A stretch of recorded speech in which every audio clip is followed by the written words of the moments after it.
পোষ্য কোটা বাতিলের দাবিতে রাজশাহী বিশ্ববিদ্যালয়ের প্রশাসনিক ভবনে অনির্দিষ্টকালের জন্য তালা ঝুলিয়ে অবস্থান নিয়েছে বিশ্ববিদ্যালয়ের সাধারণ শিক্ষার্থীরা। এ বিষয়ে জানাতে বিশ্ববিদ্যালয়ের প্রশাসনিক ভবনের সামনে থেকে জানাতে যুক্ত হচ্ছেন আমাদের প্রতিনিধি বুলবুল হাবিব। বুলবুল, আপনার কাছ থেকে সেখানকার পরিস্থিতি আসলে জানতে চাই।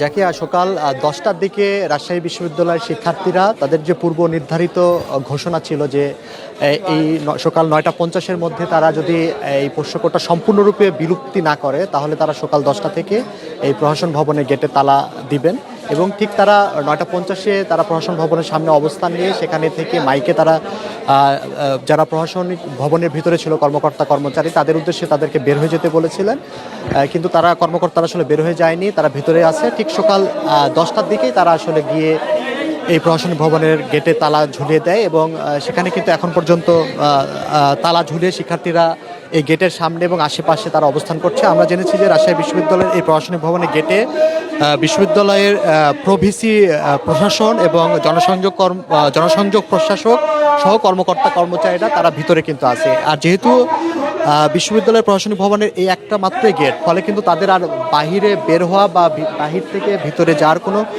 সুযোগ নেই। ফলে কিন্তু এক ধরনের যে প্রশাসনিক কর্মকর্তারা কিন্তু তারা ভিতরে আটকা পড়ে গেছেন এবং এখানকার যারা আন্দোলনরত শিক্ষার্থীরা যেটা বলছেন যে তারা আসলে সম্পূর্ণরূপে যে পোষ্য কোটা সে পোষ্য কোটার বিলুপ্তি না হওয়া পর্যন্ত তাদের এই আন্দোলন অবস্থান কর্মসূচি চলবে। কারণ আপনি জানেন যে গতকাল রাজশাহী বিশ্ববিদ্যালয়ের ভিসির নেতৃত্বে দুপুরের দিকে একটা বৈঠকে যে একাডেমিক কাউন্সিলের বৈঠকে তারা কিন্তু একটা সিদ্ধান্ত জানিয়েছিল যে আগে পোষ্য কোটা ছিল হলো 4%, সেটা কমিয়ে তারা 1% নিয়ে আসেন এবং সেখানে শিক্ষক এবং কর্মকর্তাদের পোষ্য কোটা সেটা কিন্তু বাতিল করা হয়।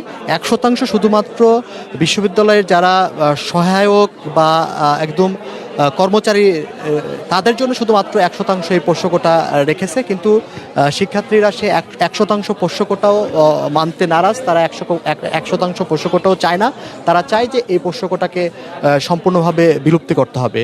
রাজশাহী বিশ্ববিদ্যালয়ের ভিসি তিনি কিন্তু গতকালই রাত্রে একটা ফেসবুক স্ট্যাটাস দিয়েছেন, সেখানে তিনি বলেছেন যে আসলে এই 1% পোষ্য কোটা রাখার পরও যেসব শিক্ষার্থীরা পোষ্য কোটা বাতিলের দাবিতে আন্দোলন করবে তারা আসলে এই যে বিশ্ববিদ্যালয়ে একটা অপচেষ্টা করার চেষ্টা করছে সে জায়গা থেকে তারা আন্দোলন করছে, এমনটি কিন্তু বিশ্ববিদ্যালয় প্রশাসনের কালকে পর্যন্ত ফেসবুকে স্ট্যাটাস দিয়ে জানিয়েছেন এবং সেটার প্রতিবাদে এখানকার শিক্ষার্থীরাও কথা বলছেন। তারা বলছেন যে আসলে তাদের এই বিশ্ববিদ্যালয় প্রশাসন একটাও যৌক্তিকতা দেখাতে পারে নাই এই পোষ্য কোটার পক্ষে, ফলে পোষ্য কোটা রাখার কোনো যৌক্তিকতা নেই সেটা বলছে। এবং গত 1 মাসের বেশি সময় ধরে কিন্তু আসলে রাজশাহী বিশ্ববিদ্যালয়ের শিক্ষার্থীরা তারা ক্যাম্পাসে আন্দোলন করছেন এবং তারা এই পোষ্য কোটা বাতিল চাচ্ছেন। তো এখন বলা যায় যে আসলে পোষ্য কোটা বাতিলের দাবিতে এই আন্দোলনটা চলছে। এখন কতক্ষণ পর্যন্ত আন্দোলন চলমান রাখে এটা আসলে দেখার বিষয়। তো যাকে এই ছিল এখান থেকে যে শিক্ষার্থীদের যে আন্দোলন চলছে।